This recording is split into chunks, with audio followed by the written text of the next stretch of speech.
Хочешь начать снимать на систему Sony, но не знаешь, с какой камеры начать? Как насчет Sony A5100? Это одна из самых популярных и недорогих камер компании. Что она из себя представляет и стоит ли купить Sony A5100 сегодня, мы поговорим в нашем видео. Итак, Sony A5100– это компактная APS-C беззеркальная камера компании, которая была выпущена в 2014 году. Пусть она уже не продается в состоянии новой, но на вторичке предложений более чем достаточно, и эта камера остается одной из самых популярных у начинающих фотографов. Фотоаппарат действительно крохотный. Например, вот в этой сумочке я обычно ношу свой Sony ZV-1, а это, как вы знаете, компакт с дюймовой матрицей, то есть это очень небольшая камера. И сюда же помещается с объективом-блинчиком Sony A5100. То есть аппарат действительно очень маленький. Недавно мы с вами рассматривали Olympus EM10 Mark II, и казалось, что он был маленьким, но эта камера еще меньше. Когда мы смотрим на эту камеру, не так много здесь интересных элементов, и первое, что бросается в глаза, это, конечно, экран 3 дюйма, 921 тысяча точек. Если бы это был экран любого другого бренда, я бы сказал, что это маловато. Но Sony очень скупа на экраны в своих камерах, что достаточно поразительно. Ну, как пример, точно такой же дисплей стоит в одной из самых популярных камер компании за все время, в Sony A7 третьего поколения. Кстати, экран тут откидной, и откидывается он вплоть до состояния селфи. То есть вы можете и себя с помощью данного экрана снимать. Что немаловажно, экран здесь сенсорный. То есть, если на многих фотоаппаратах мы можем сказать, что это не принципиально, то здесь, учитывая малое количество элементов управления на корпусе, это становится решающим фактором. Например, очень удобно с помощью сенсорного экрана выбирать точку фокусировки. Байонетное крепление объектива здесь Sony E. И этот байонет– главное преимущество этой камеры, потому что для него выпущено огромное количество оптики как самой компании Sony, так и сторонними брендами, такими как Sigma, Tamron, Viltrox, Samyang и так далее.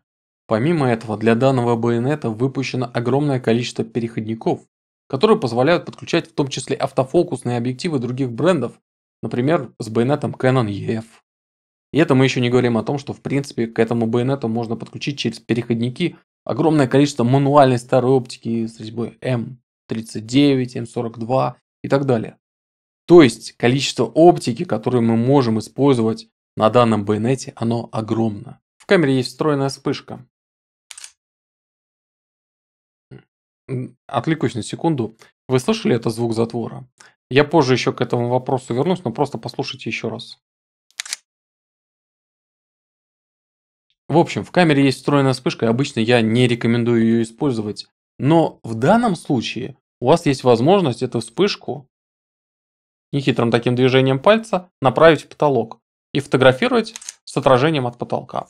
Это очень неплохая возможность для новичков.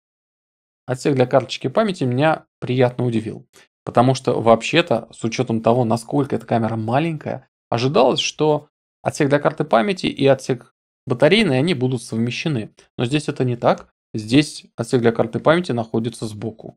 Это, конечно, гораздо более удобный вариант, потому что даже когда камера стоит на штативе, у вас есть, по сути, возможность открыть отсек для карты памяти и поменять саму карточку.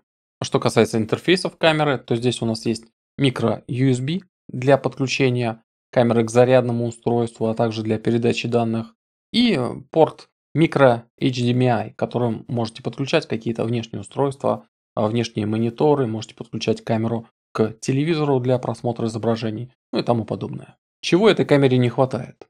Начнем с того, что в столь компактном корпусе не нашлось места для электронного видоискателя.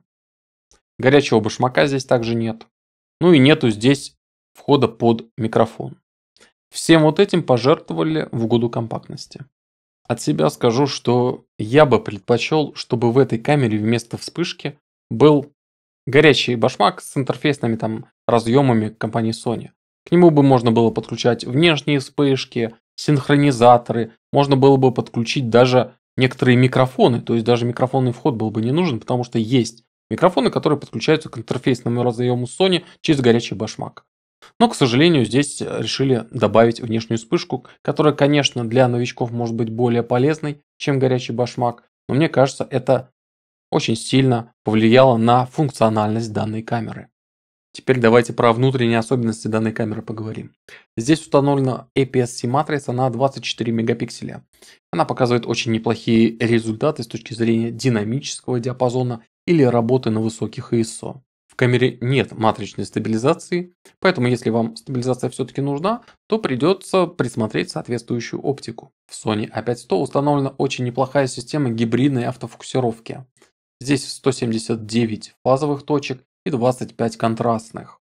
Работает все это очень даже хорошо в режиме фото и в режиме видео. Безусловно, если мы начнем сравнивать с какой-нибудь современной системой Sony с флагманом, например, Sony A9 третьего поколения, там фокусировка работает несколько лучше, но опять же, на разнице в цене между этими камерами вы сэкономите где-то $6000. Красота. Что касается впечатления от камеры в процессе съемки, то работать с ней, безусловно, приятно, но ее сложно воспринимать как полноценную системную беззеркальную камеру. Ну, потому что она очень маленькая. Она настолько маленькая, что когда к ней подключаешь не самый большой в мире объектив Sigma 18-35 мм, кладешь эту связку на стол, то камера даже не касается стола, она просто висит в воздухе.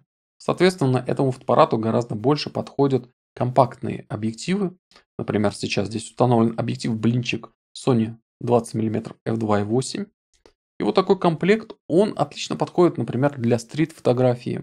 Потому что камера компактная, легкая, не привлекающая лишнего внимания, при этом размером с телефон.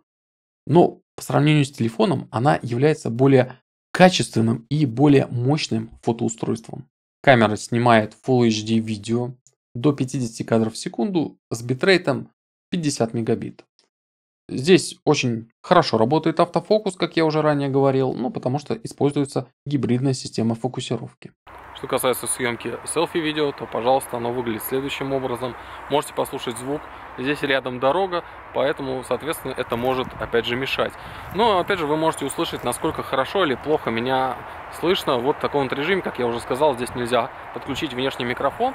С точки зрения качества видео, то я тут особо ничего не настраивал. Я поставил ND-фильтр на ND16, да, и выставил вручную настройки для записи видео. Ну, в принципе, и все. Никаких тут особых ухищрений сделать не получится. Естественно, тут нет никаких плоских профилей для съемки видео. Тем не менее, я считаю, что с точки зрения любительской видеосъемки эта камера вполне неплоха. Опять же, здесь очень хороший автофокус с фазовыми датчиками в том числе, то есть, соответственно, гибридный автофокус. И, в принципе, даже людей, даже в рамках блога эта камера снимает вполне себе неплохо. Теперь давайте обсудим недостатки этого фотоаппарата. Безусловно, одним из них является маленькая автономность. Все-таки камера небольшая, аккумулятор не слишком мощный. Соответственно, заявлено производителем, что камера хватает где-то на 400 снимков. Ну, соответственно, если вы идете на какую-то длинную прогулку, возможно, стоит взять с собой дополнительный аккумулятор. Управление камерой затруднено ввиду ее компактности. Корпус маленький, соответственно, не так много элементов на нем можно разместить. А те, что есть, не очень удобные. Я уже рассказывал, что в камере нет стабилизатора. Это, конечно, тоже недостаток этого фотоаппарата. Но в то же время нужно понимать, что обычно стабилизатор устанавливают в более дорогие устройства, а это все-таки бюджетная камера. Про отсутствие видоискателя, горячего башмака, микрофонного входа я ранее уже рассказывал. И, конечно, эти моменты тоже являются недостатками этого фотоаппарата. Ну и последний недостаток этой камеры, который я хочу осветить, и о котором мало в принципе говорят, это то, что в ней нет электронного затвора, только механический. Казалось бы, ну и ладно, но вы должны просто послушать еще этот звук. Я недавно тестировал Nikon D3, огромную зеркальную камеру. Вот звук по уровню, мне кажется, примерно такой же, как там. Ну, там еще кроме затвора зеркало бахает, поэтому там немного погромче. Но мне кажется, что для такой крошечной камеры она очень громкая. Теперь давайте немного поговорим о конкурентах Sony A5100. И первое, что приходит в голову, это Sony A6000. По сути, во многом камера похожа на A5100, но она немного более функциональная, немного более крупная сама по себе. Первое, что там есть, чего нет в A5100, это электронный видоискатель на 1 400 000 точек. На самом деле достаточно паршивый видоискатель, но многим будет важно в принципе его наличие. Многие любят видоискатели. Лично я к таким людям не отношусь, потому что ввиду того, что у меня есть очки, мне даже каким-то хорошим видоискателем не всегда удобно пользоваться. А уж таким откровенно плохеньким, как в Sony A6000, ну и подавно. Поэтому смотрите сами, если вам нужен видоискатель, то, возможно, стоит посмотреть более старшую модель. У Sony A6000 в моих глазах есть, конечно, более значительное преимущество. Там есть горячий башмак с интерфейсными разъемами, соответственно, вы можете подключать и внешние вспышки, синхронизаторы, и все, что там угодно, все, что еще найдете. Там микрофоны какие-нибудь даже можно подключать к той камере.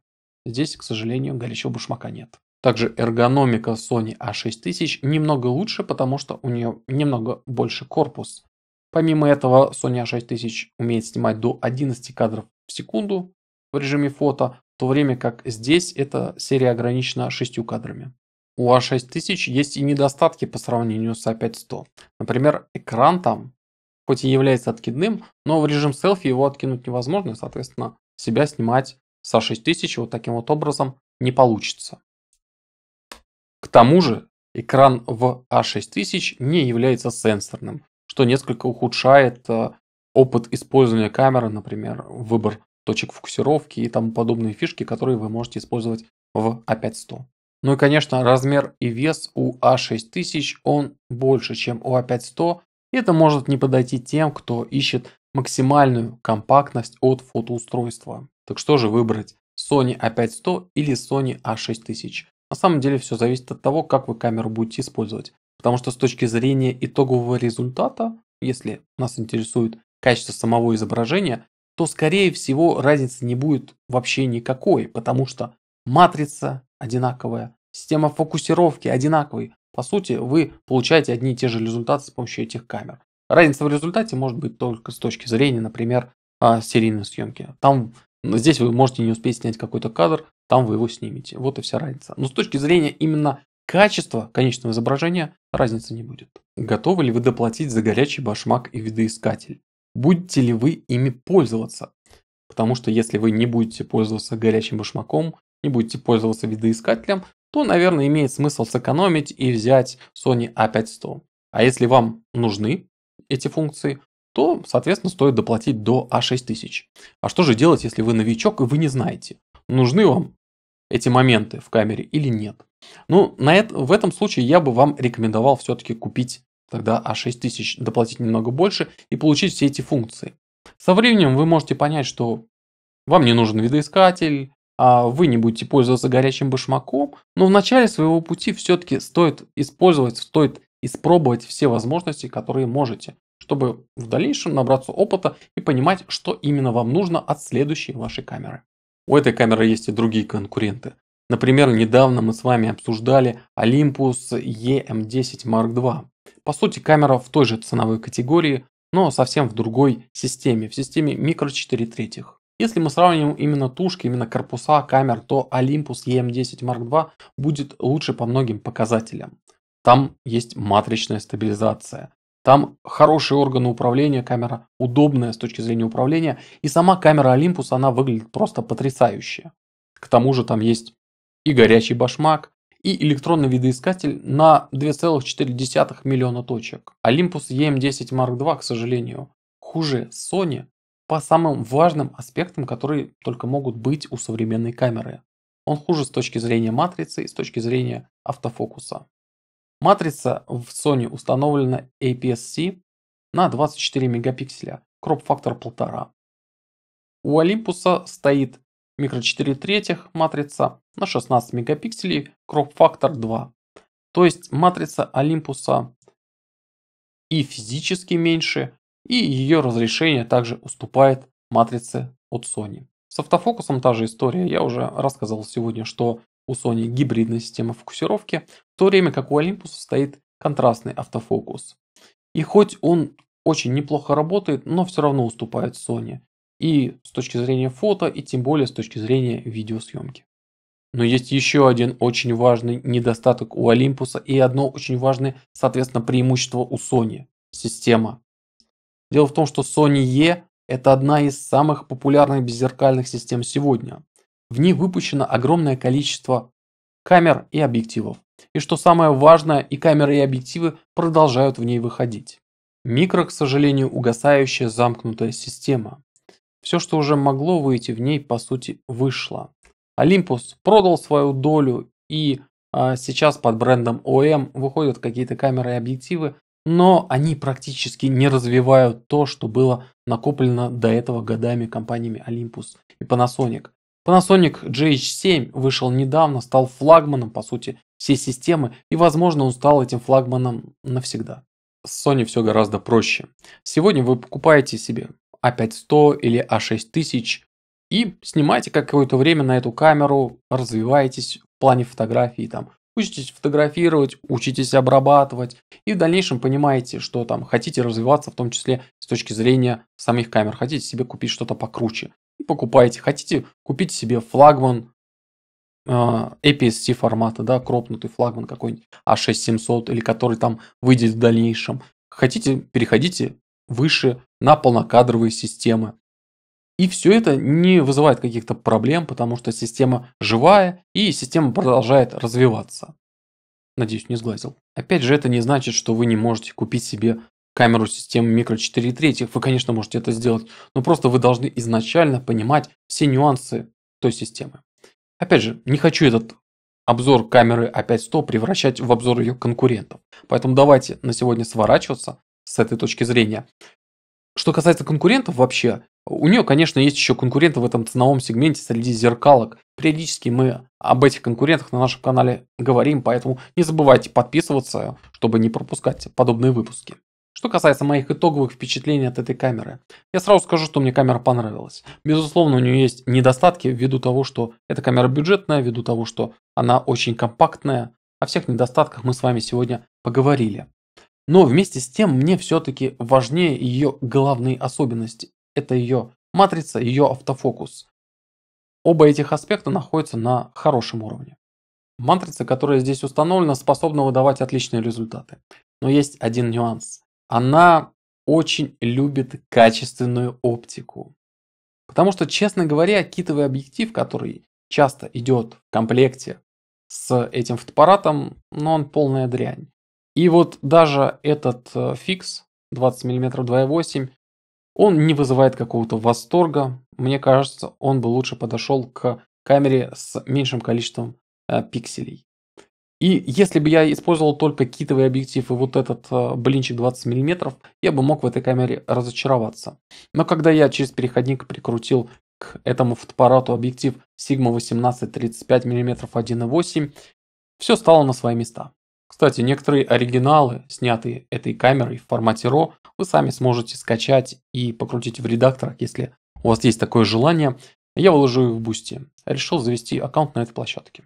Если хотите поддержать проект, проконсультироваться по вопросам выбора фототехники или просто получить какие-то дополнительные материалы, подписывайтесь на нас на той площадке. Sony A5100 – это хороший вариант для тех, кто решил перейти в систему Sony E, но пока имеет скромный бюджет. Эта камера – достойная отправная точка для тех, кто решил погрузиться в мир фотографии.